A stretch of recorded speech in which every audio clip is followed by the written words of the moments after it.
রমজান তো মাত্র শুরু হলো, কিন্তু মনে হচ্ছে চোখের পলকে শেষ হয়ে গেল। এটা কি শুধু আমাদের অনুভূতি, নাকি কিয়ামতের আলামত?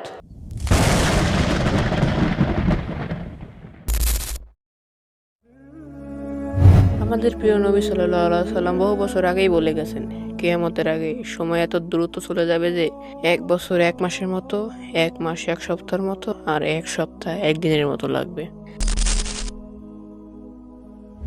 আগে মানুষ একদিনে অনেক কিছু করতে পারতো, এখন আমাদের দিন 24 ঘন্টা হলেও মনে হয় যে কিছুই করতে পারছি না, কারণ আমাদের জীবন থেকে সময়ের বরকত কমে যাচ্ছে।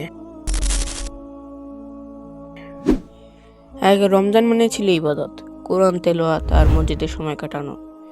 এখন আমরা ইফতার পার্টি, মোবাইল, টিভি আর অন্য কাজে এত ব্যস্ত থাকি যে সময় কখন চলে যায় বুঝতেই পারি না। প্রিয় ভাই ও বোনেরা, সময়কে আটকানো যাবে না, কিন্তু আমরা চাইলে আমাদের আমল বাড়াতে পারি।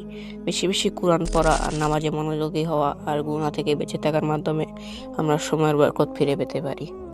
সবাই বলছে প্রতি বছরের চাইতে এই বছরের রমজানটা খুব তাড়াতাড়ি চলে গেল। তাহলে কি সত্যিই কিয়ামত খুব সন্নিকটে? আপনাদেরও কি মনে হয় এবার রমজান খুব তাড়াতাড়ি চলে গেল? কমেন্টে লিখে জানান। আর ভিডিওটা শেয়ার করে দিন, যেন সবাই কিয়ামতের আলামত সম্পর্কে সচেতন হয়।